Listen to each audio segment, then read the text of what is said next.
जय माता दी, जय श्री कृष्णा, राधे राधे, जय श्री राम, जय हनुमान।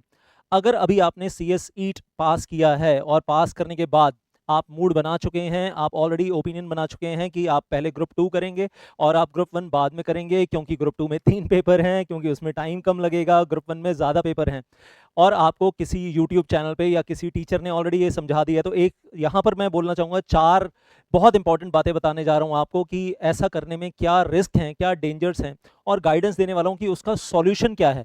सिर्फ रिस्क की बात नहीं कर रहा हूँ, सॉल्यूशन की बात करेंगे, दैट इज़ वेरी इंपॉर्टेंट।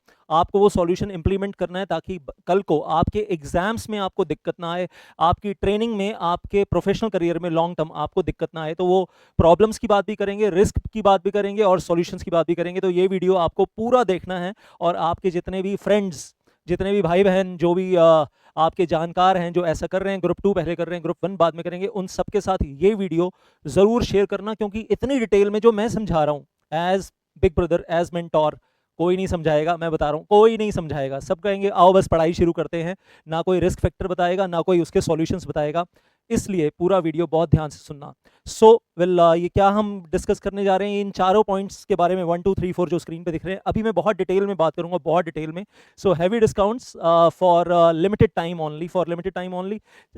चाहे आप, और ये ऐप डाउनलोड कर लीजिएगा, इसका लिंक नीचे ही है, जस्ट बिलो दिस वीडियो, इसी के डिस्क्रिप्शन में है। तो चाहे आप एग्जीक्यूटिव प्रोग्राम ग्रुप वन ले रहे हैं, 2 papers combination, 3 papers combination from us, और may be all 5 papers combination, me and Madhav Pawar sir, तो दोनों मिलकर पढ़ा रहे हैं, और ग्रुप वन में भी ग्रुप टू में भी I am taking CLP, SBIL and CMSL। Madhav Pawar sir, he is taking ECIPL and he is taking JIGL। तो और मैं जो पढ़ा रहा हूँ आपको दिख रहा है, ग्रुप वन में मैं कंपनी लॉ भी पढ़ा रहा हूँ, मैं सिविल भी पढ़ा रहा हूँ, और ग्रुप टू में मैं CMSL भी पढ़ा रहा हूँ, और ग्रुप वन में 555 घंटे पढ़ा रहा हूँ, ग्रुप टू में 175 आवर्स पढ़ा रहा हूँ। तो आप ऐड कर लीजिए कि मैं काफ़ी मेहनत कर रहा हूँ आप लोगों के लिए, और काफ़ी 25 साल से पढ़ा रहा हूँ, फॉर लास्ट 25 ईयर्स। तो मैं बात कर रहा था रिस्क फैक्टर्स के बारे में, वापस आ जाते हैं। So if you want to take the lectures, those वो वीडियो भी है, और मैंने आपको कुछ फ़ोन नंबर्स भी दिखाए स्क्रीन के ऊपर, you can contact them as well. अभी आ जाते हैं हम इन चारों पॉइंट्स के ऊपर। What and why of ICSI recommendation. तो अब बहुत ध्यान से सुनते जाइएगा, बहुत ध्यान से सुनते जाइएगा, very very very important. ICSI की रिकमेंडेशन क्या है CS ईट पास आउट स्टूडेंट्स के लिए, और क्यों है, और रिस्क क्या है अगर हम ICSI रिकमेंडेशन फॉलो नहीं करते। पॉइंट नंबर 1, इसको मैं पॉइंट नंबर 1 मान रहा हूँ, ये जो आपको टॉप 2 पॉइंट्स दिख रहे हैं, this is point number 1। Point number 2, solution क्या है, वो जो रिस्क हैं, वो जो डेंजर्स हैं, उस खतरे से बचे रहने का, what is the solution to avoid that risk without spending money. पैसे खर्च नहीं करने हैं आपने, पैसे खर्च किए बिना 100% फ्री ऑफ कॉस्ट। सॉल्यूशन क्या है सर, ये बड़ा इंपॉर्टेंट है, ये बताइएगा। तो वो वही बताने जा रहा हूँ यार। And how to choose your teacher of CMSL, ताकि आपको CMSL के पेपर में तकलीफ ना हो। और मैं CMSL खुद पढ़ाता हूँ, तो मैं जो ओपिनियंस दूंगा वो आप, मतलब आपका फ्री डिसीजन होगा, आप मेरे ओपिनियन मानते हो या नहीं मानते हो। कहीं आपको लगे सर आप CMSL पढ़ाते हो, आप बायस्ड हो गए, लेकिन मैं बिल्कुल न्यूट्रल ओपिनियन दूंगा, फाइनल डिसीजन आपको लेना है। देन टाइम स्ट्रेटेजी, कि फाइनल रिवीजन के टाइम पे आपको 1 महीना चाहिए या 2 महीना चाहिए। सिंगल ग्रुप की बात कर रहा हूँ, मेरा मानना है एवरेज स्टूडेंट को 2 महीने चाहिए होते हैं फॉर सिंगल ग्रुप ओनली। बाकी कुछ यूट्यूबर बोलते हैं 1 मंथ, वो हवा में चढ़ाने वाली बातें हैं। हवा में कोई आपको चढ़ाएगा, बाद में आपकी पतंग आईबो हो जाएगी, हत्थे से कटेगी, वो बात की बात है। सिंगल ग्रुप का रिवीजन के लिए अगर आप ओनली 1 मंथ रखोगे तो पास होने के चांसेस कम हैं, और अगर आप सिंगल ग्रुप की रिवीजन के लिए 2 मंथ रखोगे तो पास होने के चांसेस ज़्यादा हैं। रिवीजन, मल्टीपल रिवीजन ही पास करवाती हैं। राइटिंग प्रैक्टिस बहुत करनी होती है आखिरी के 2 महीने में, टेस्ट सीरीज अटेम्प्ट करनी होती हैं, तो वो टाइम चाहिए होता है यार। वो 1 महीने में सब कुछ करना बड़ा मुश्किल काम है, बहुत ही मुश्किल काम है। 2 महीने का टाइम रहेगा तो राइटिंग प्रैक्टिस, टेस्ट सीरीज और मल्टीपल रिवीजन्स आप बार बार कर सकोगे, तो मैं कहूँगा पास होने के चांसेस बढ़ जाते हैं। ऑल इंडिया रिजल्ट CS ईट में 60-70% पास आउट, 10 दिन पढ़कर बच्चा पास हो जाता है। Executive programme 6%, 7% pass out, 93% failure. तो सोच लो कि कितनी मेहनत चाहिए। देन तो हम बात कर रहे थे ICSI की रिकमेंडेशन क्या है। पॉइंट नंबर 1 पे आते हैं। ICSI की रिकमेंडेशन है, first of all prepare executive group 1, later prepare executive programme group 2, and how many concepts in because many concepts in company law they become base for CMSL paper in the group 2 for capital market and all that। और ICSI के new syllabus document में ICSI ने ये बातें लिखी हैं कि पहले ग्रुप 1 प्रिपेयर करो, फिर ग्रुप 2 प्रिपेयर करो, क्योंकि कंपनी लॉ के कॉन्सेप्ट जो है they become base in CMSL in group 2। कैसे, वो मैं आपको बताता हूँ। जैसे कंपनी लॉ में हम पढ़ते हैं section 43 equity share preference share, कुछ 8-9 एग्जांपल देकर फटाफट समझा रहा हूँ, थोड़ा सा पेशेंस चाहिए क्योंकि समझ में आनी चाहिए बात ना, नहीं तो मैं हवाई बातें मैं भी कर सकता हूँ जैसे सारे यूट्यूबर करते हैं। तो मैं आपको एग्जैक्टली बता रहा हूँ। कंपनी लॉ में पढ़ते हैं equity shares with the differential voting rights, और इधर सेबी में भी पढ़ते हैं हम issuance of equity shares, preference shares. तो इधर का बेस इधर यूज होता है। और सबसे इंपॉर्टेंट बात, सेबी का एक कॉन्सेप्ट है equity share with the special rights, which is very very different from equity shares with the differential voting rights in company law. तो आपको दोनों तरफ का डिफरेंस कैसे पता चलेगा अगर आपने पहले ग्रुप 1 नहीं किया और मतलब सीधा ग्रुप 2 में जंप कर रहे हैं।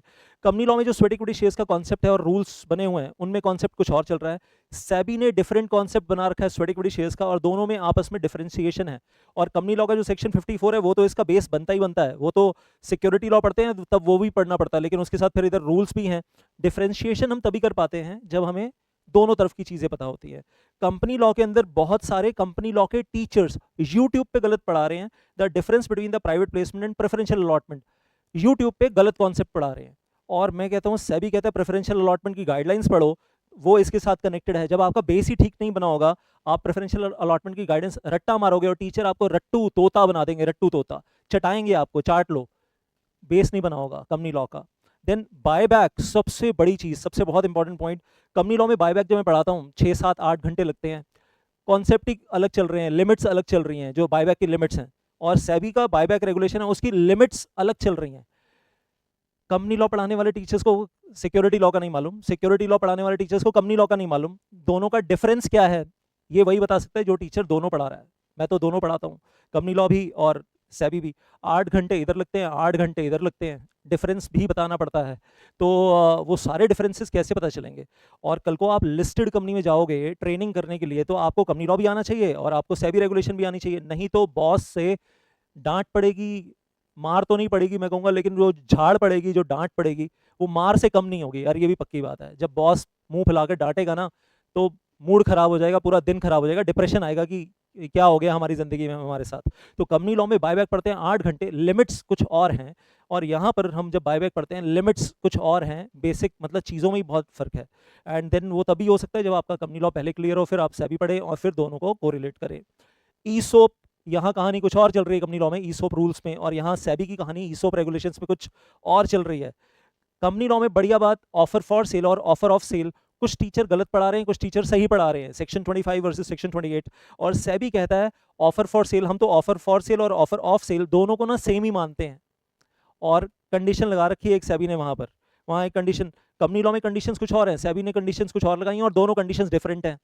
कैसे वर्कआउट करोगे, पहले तो आपको कंपनी लॉ का पता होना चाहिए कि कंपनी लॉ में दो चीजें हैं, ऑफर फॉर सेल भी है, ऑफर ऑफ सेल भी है। सेक्शन 25 में ऑफर फॉर सेल है, सेक्शन 28 में ऑफर ऑफ सेल है, और फिर सेबी इन दोनों चीजों को एक ही चीज मान लेता है, ऑफर फॉर सेल। क्या कहानियां घुमा रखी हैं यार, लेकिन वो डिफरेंसेस और फिर दोनों के प्रोविजंस में लीगल डिफरेंसेस क्या हैं। And then I will say likewise, यहाँ पर जब हम बोर्ड ऑफ डायरेक्टर्स पढ़ते हैं ना, तो this becomes base when we are studying the composition of board of directors for listed companies. पहले कंपनी लॉ क्या कहता है बोर्ड ऑफ डायरेक्टर्स के बारे में, कंपनी लॉ क्या कहता है केएमपी के बारे में, की मैनेजर पर्सन के बारे में, और फिर वही चीजें वहाँ एलओडीआर के चैप्टर में यूज हो रही होती हैं, सेबी एलओडीआर के चैप्टर में। इंडिपेंडेंट डायरेक्टर का कॉन्सेप्ट कंपनी लॉ में कुछ और है, सीएमएसएल में इंडिपेंडेंट डायरेक्टर का कॉन्सेप्ट कुछ और है, कुछ सिमिलैरिटीज हैं कुछ डिफरेंसेज हैं। कैसे समझ में आएगा क्या सिमिलैरिटीज हैं क्या डिफरेंसेज हैं अगर दोनों नहीं पढ़ रखे होंगे। और टीचर्स तभी बताएंगे ना, यहाँ पर मैं कहूँगा एक टीचर सीएमएसएल का टीचर तभी बताएगा जब उसको कंपनी लॉ का भी मालूम होगा, और फिर दोनों की डिफरेंस टेबल बनाकर बताएगा कि दोनों में कहाँ क्या डिफरेंस है, या दोनों चीज़ें सामने स्क्रीन पे दिखाएगा कि ये लो ये डिफरेंस है, तो ही समझ में आएगा। कल को आप लिस्टेड कंपनी में ही जाना चाहते हो ना सब लोग ट्रेनिंग करने के लिए या जॉब करने के लिए, तो पता होना चाहिए ना, और लिस्टेड कंपनी को कंपनी लॉ भी कंप्लाई करना है और सिक्योरिटी लॉ भी कंप्लाई करना है, डिफरेंस तो पता होना चाहिए। Very very very important, related party transaction fine, तगड़े वाले फाइन है, मोटे मोटे फाइन है, और यहाँ सेबी में भी there is a different concept of related party transaction. Company law में 188 और रूल्स करते हैं, 10 घंटे निकल जाते हैं, 10 आवर्स ऑन दिस।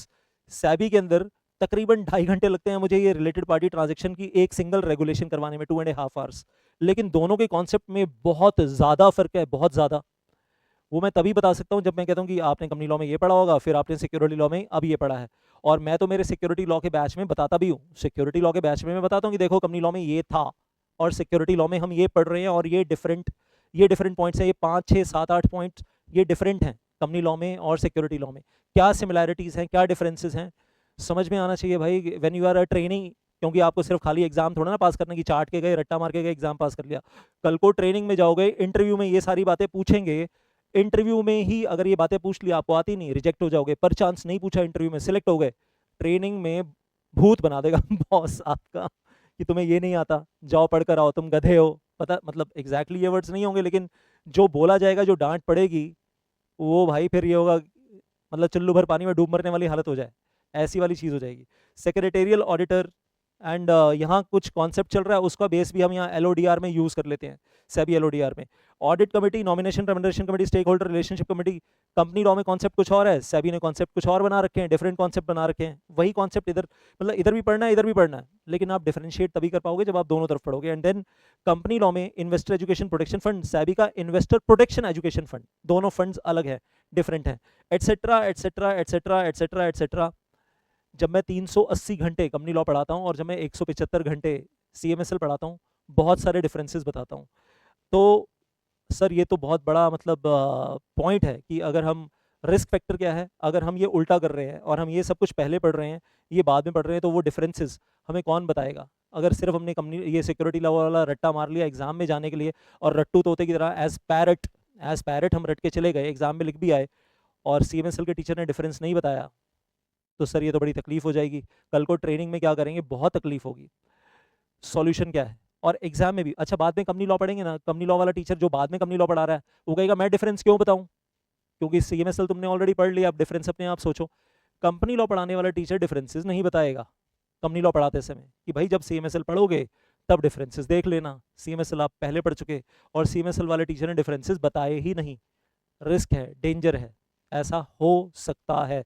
हाँ, आपका CMSL का टीचर बहुत अच्छा है जो डिफरेंसेस सारे बता रहा है बिना पूछे, वो एक अलग बात है, लेकिन आपने खुद से पूरा कंपनी लॉ डिटेल में पढ़ा होगा और फिर खुद से पूरा CMSL डिटेल में पढ़ोगे, डिफरेंसेस खुद से बहुत कुछ समझ में आ जाएंगे। However, now the point is, अब आपने डिसाइड तो कर ही लिया है कि ग्रुप 2 पहले करना है, ग्रुप 1 बाद में करना है, तो सॉल्यूशन क्या है to avoid this risk with some efforts without spending money? पैसे नहीं खर्च करने सर हमें, फ्री ऑफ कॉस्ट 100% सॉल्यूशन। तो वो आपको सॉल्यूशन बताने जा रहा हूँ, आप ध्यान से सुनो। The solution is 100% free of cost. क्या करना है? Watch 100% free 100 hours company law beginner module by Deepak Gujrani in the app make my career. Link of the app is there in the description of this video. जब आप group 2 की पढ़ाई कर रहे हो तो ग्रुप 1 का ये 100 घंटे आपको पढ़ना है साथ साथ। शुरू में पढ़ लो तो बढ़िया है, नहीं तो साथ साथ पढ़ते रहो। 50 days 2 hours ईच, और मे बी जैसे भी आप डिवाइड करना चाहो, 100 days 1 hour ईच। मैं तो कहूँगा जल्दी कर लो, जितना जल्दी उतना अच्छा। 50 days 2 hours ईच, तो साथ साथ चलता रहेगा, ग्रुप 2 भी चलता रहेगा, ग्रुप 1 का बिगनर मॉड्यूल चलता रहेगा, और आपका बेस सही बनेगा। आप जिंदगी में बाद में परेशान नहीं होगे ट्रेनिंग के टाइम पे। 100% फ्री PDF फाइल मिल जाएगी आपको। आपको एक गूगल फॉर्म मिलेगा इस वीडियो के लिंक में, वो आपको फिल करना है, या फिर टेलीग्राम चैनल पे भी है हमारे, वहाँ पर भी मिल जाएगा। टेलीग्राम चैनल का लिंक भी है यहाँ। तो आपको क्या करना है, you have to download the app make my career and अभी ये 10,000 तो पुरानी बात हो गई, यहाँ तो 12,000 13,000 सक्सेसफुल स्टूडेंट्स हो गए हमारे। Company law beginner module 100% free, 100 hours video lectures, go and watch. Compulsory है, ये ऑप्शनल नहीं है, कंपलसरी है, देखने ही देखने हैं। अब वो 50 दिन में ख़त्म करो या 100 दिन में, वो तुम्हारी मर्जी, लेकिन पूरा देखना है। और सबको बताना भी है how to start CS executive program. चाहे आप ग्रुप 1 में जाओ या ग्रुप 2 में जाओ, सबसे पहला काम कंपनी लॉ बिगनर मॉड्यूल जरूर देखना है। ये सबसे पहली चीज़ है एग्जीक्यूटिव प्रोग्राम में आने के बाद।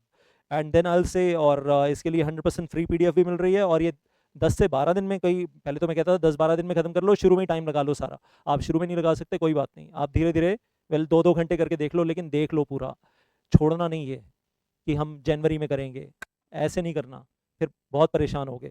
And then next one, how to choose your teacher. Point number 3 पे आ गए, how to choose your teacher for the CMSL। तो मेरी एक यहाँ पर एक एनालिसिस है, अब आप फाइनल डिसीजन खुद लेना। If your company law teacher, if your company law teacher and CMSL teacher is same person, तो उसको लेटेस्ट अमेंडमेंट्स मालूम है, कंपनी लॉ की भी लेटेस्ट अमेंडमेंट क्या है, और उसको CMSL की लेटेस्ट अमेंडमेंट्स भी मालूम है, और फिर वो उन सारी प्रोविजंस को और उन अमेंडमेंट्स को भी लिंक कर सकता है। कंपनी लॉ के अमेंडमेंट्स का लिंक CMSL के ऊपर, सर CMSL के अमेंडमेंट्स का लिंक कंपनी लॉ के पेपर के ऊपर, क्योंकि CMSL का भी कुछ पार्ट, LODR रेगुलेशन का कुछ पार्ट है जो कंपनी लॉ में है, कंपनी लॉ के पेपर में है। कंपनी लॉ के मॉड्यूल में, ICSI मॉड्यूल में CMSL LODR रेगुलेशन का कुछ पार्ट है, तो भाई लिंकेज तो है ही इधर से उधर। और कंपनी लॉ के प्रोविजंस CMSL के मॉड्यूल में भी लिखे हुए हैं कुछ थोड़े बहुत, और कुछ मिसिंग भी हैं, लेकिन ICSI प्रिज्यूम कर लेता है ना ग्रुप 2 वाले बच्चों को पहले से कंपनी लॉ आता होगा, ये तो प्रिज्यूम्ड है। ICSI प्रिज्यूम्स कि जो CMSL पढ़ रहे हैं उनको कंपनी लॉ ऑलरेडी आता ही होगा। सो ही अब आपको अगर मैं बताऊं, मैं इक्विटी शेयर और प्रेफरेंस शेयर की जो डिफरेंस है उसके ऊपर 2 घंटे लगा देता हूँ, 2 hours. What is the difference between the equity share and preference share? इतना कुछ है डिटेल में जब डेप्थ में जाते हैं। स्कूल में कुछ पढ़ा ही नहीं था, CA सीट में कुछ पढ़ा ही नहीं था। जब हम एग्जीक्यूटिव प्रोग्राम में लीगल प्रोविजंस का चीर फाड़ करते हैं, बाल की खाल, खाल की भी खाल निकालते हैं, लेवल कुछ और हो जाता है। सो अगर सेम टीचर है, he knows the amendments of both papers and he will be easily linking and differentiating between the legal provisions of both papers, and he will help in making you a strong base for exam also and for training also in listed company। जब आप listed company में जा रहे हैं तो आपको दोनों तरफ से कोरिलेट करके समझाएगा, सिर्फ एग्जाम के लिए नहीं, ट्रेनिंग के लिए भी। बेटा जब कंपनी में जाओगे, लिस्टेड कंपनी में ट्रेनिंग करोगे, तो ये वाले प्रोविजन ध्यान रखना, दोनों को कैसे हार्मोनाइज करके, हार्मोनियस इंटरप्रिटेशन करके इम्प्लीमेंट कैसे करना है। और अगर ये दो अलग अलग टीचर्स हैं, वो कहते हैं भाई लाओ फीस दो, पढ़ाई करो, और हम डिफरेंस वगैरह कुछ नहीं बता रहे, अपने आप देख लेना, तो they may not be even aware of all latest amendments in the other subject. Company law वाले टीचर को CMSL में पिछले 2-3 साल 4 साल में क्या अमेंडमेंट्स हुई हैं, लेटेस्ट अमेंडमेंट्स क्या है, ज़्यादा मतलब नहीं है। और CMSL वाले टीचर को भी हो सकता है ज़्यादा मतलब ना हो कि कंपनी लॉ के पेपर में क्या अमेंडमेंट्स चल रही हैं और उनका असर CMSL के ऊपर क्या हो रहा है। सो हो सकता है वो अवेयर भी ना हो, ज़्यादा ध्यान भी ना देते हो MCA की वेबसाइट पे जाकर या SEBI की वेबसाइट पे जाकर, and they will not be able to perfectly link, they will not be able to perfectly link the differentiate between the legal provisions और both। ऐसे chances हैं, इसके काफ़ी चांसेस हैं इस बात के, मैं सिर्फ चांसेस की बात कर रहा हूँ। अगर वो अपडेट कर रहे हैं तो बड़ी अच्छी बात है, लेकिन चांसेस है कि अपडेट, इंटरेस्ट नहीं है ना, मतलब पैसे कमाने के पॉइंट ऑफ व्यू से, फाइनेंशियल पॉइंट ऑफ व्यू से इंटरेस्ट नहीं है, तो क्यों मेहनत करेंगे? हम उतना चटा देंगे, आप उतना चाट लो, रट्टा मार लो, जितना एग्जाम में लिखने के काम आ जाएगा। लिंकेज पे कहीं कुछ आ गया, प्रैक्टिकल प्रॉब्लम फंस गई, तो बेटा छोड़ देना ना उसको, एग्जाम मतलब ऑप्शन में आएगा, छोड़ देना। ट्रेनिंग में बॉस जब तुम्हारा भूत बनाएगा तब हमारे पास आना मत, वो तो ट्रेनिंग की बात है। So how to choose a teacher for CMSL? ऐसा टीचर चुने जो एग्जॉस्टिव स्टडी करवाता हो, not selective study, selective study ना करवाता हो, और पास्ट एग्जाम क्वेश्चन आंसर जरूर करवाए, लिंकेजेस और डिफरेंस बताए between the provisions of company law and security law. तो ऐसा टीचर चुने जो ये 4 चीज़ों को फुलफिल करता हो। तो क्राइटेरिया सेट कर लीजिए कि हमारे लिए CMSL के टीचर का क्राइटेरिया ये है। और मैं जैसे फ्लो चार्ट्स करवाता हूँ बहुत सारे, मेरी तो पूरी एक चार्ट बुक है अलग, मेन बुक भी अलग है और चार्ट बुक भी अलग है, थोड़ा सा वो ध्यान रखने वाली बात है। तो जैसे मैंने कहा 380 घंटे और 175 घंटे ऐड कर लो मेरे लिए, तो 555 घंटे, ये 2 पेपर्स हैं मेरे लिए, लॉट्स ऑफ एफर्ट। इतनी एफर्ट पूरे इंडिया में बहुत कम टीचर करते हैं, एंड देन डिफरेंसेस भी बताना, फिर वो मतलब बहुत एक्स्ट्रा एफर्ट चाहिए। Flow chart books along with the main books, तो मेन बुक्स भी प्रोवाइड की जाती है हार्ड कॉपी, और फ्लो चार्ट बुक्स भी प्रोवाइड की जाती हैं PDF फाइल्स, ताकि वो फ्लो चार्ट्स दिमाग में सेट हो जाएंगे। और फ्लो चार्ट्स ध्यान रखा गया उन टॉपिक्स के ऊपर जो पास्ट एग्जाम क्वेश्चन आंसर्स हैं, उनके ऊपर फ्लो चार्ट्स, ताकि आप रिवीजन टाइम पे फटाफट फ्लो चार्ट बुक की हेल्प भी ले सकें। ये मेरी मेहनत है मेरे स्टूडेंट्स के लिए, और टीचर्स भी करते हैं तो अच्छी बात है। देन डिफरेंसेस बताने में तोते उड़ जाते हैं। और जो मैंने बोला, मैं इस वीडियो के नीचे भी आपको लिंक दे दूंगा RPT का वीडियो, और मैं चैलेंज के साथ कहता हूँ 2.5 घंटे जो मैंने RPT पढ़ाया है ना सिक्योरिटी लॉ में, CMSL के पॉइंट ऑफ व्यू से बात कर रहा हूँ, बहुत रेयर लोग इतना डेप्थ में सोच पाते हैं।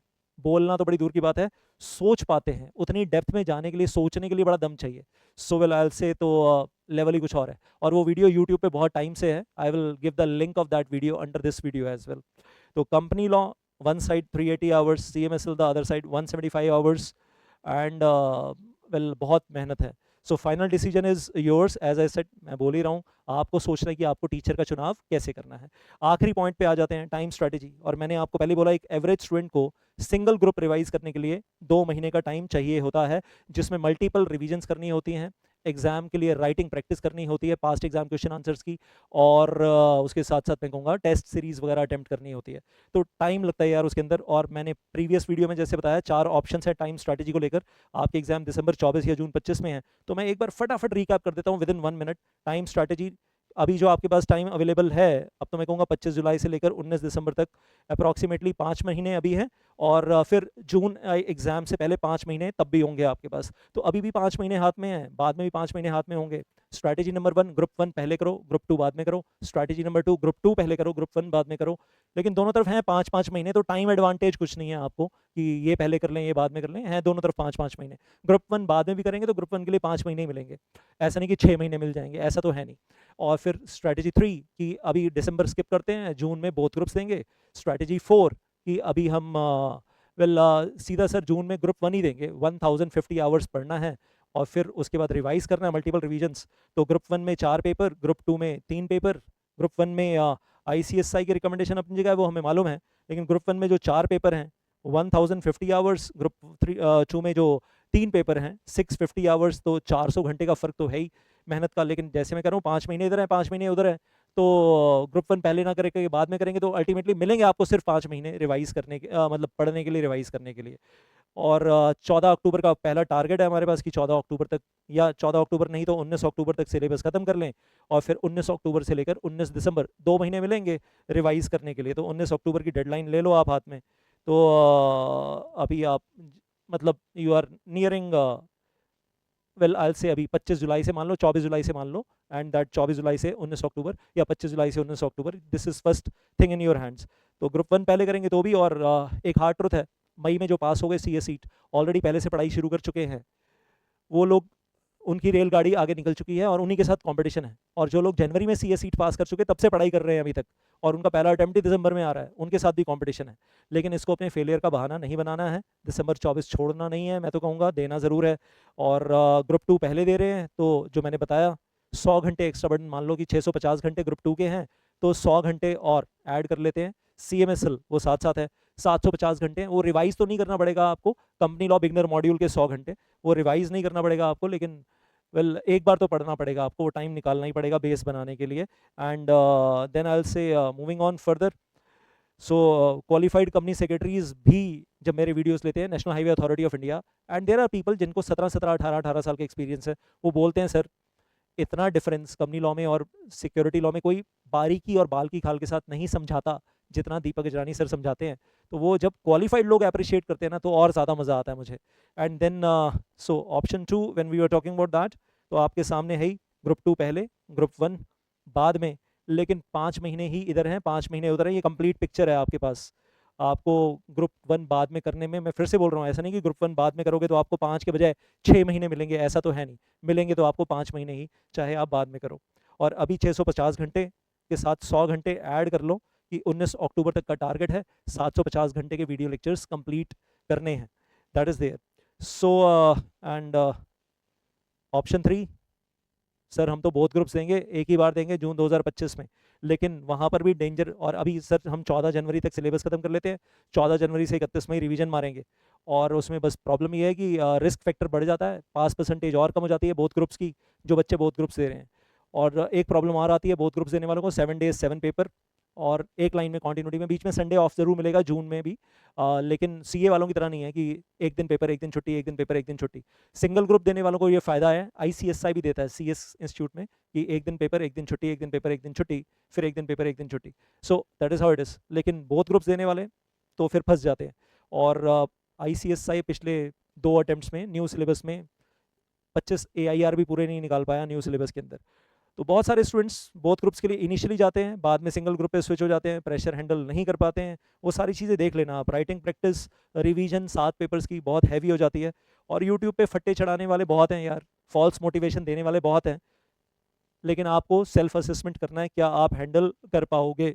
और अगर कर पाओगे बहुत ग्रुप्स हैंडल, तो पहले ग्रुप 1 खत्म कर लेना, उसके बाद ग्रुप 2 बाद में शुरू करना। जब तक ग्रुप 1 खत्म ना हो तब तक ग्रुप 2 शुरू मत करना, ये एक एडवाइस है अगर बहुत ग्रुप्स प्लान कर रहे हैं जून 25 में। और ऑप्शन 4 सिंगल ग्रुप दे रहे हैं जून 25 में, सर 5 महीने दिल लगाकर मेहनत करेंगे, 1050 घंटे 1050 आवर्स, और उसके बाद 4 महीने में sir multiple revision, test series, writing practice, वो सब करेंगे, और हमारे पास लॉन्ग टर्म प्रोफेशनल एक्सपर्टीज आ जाएगी। जून 25 में एक ही देंगे, वो ऑप्शन 4 थी, तो ये मैंने पहले भी समझाई थी। So all the very best. तो मैं कहूँगा वीडियो सबके साथ शेयर कीजिए, थैंक यू सो मच। और किसी गलत मिस गाइडेंस में फंस मत जाना, अपना सेल्फ असेसमेंट खुद ज़रूर करना। और जो 4 पॉइंट मैंने शेयर किए हैं, भगवान के लिए सारे फ्रेंड्स के साथ ज़रूर ज़रूर शेयर करना। थैंक यू सो मच, जय माता दी।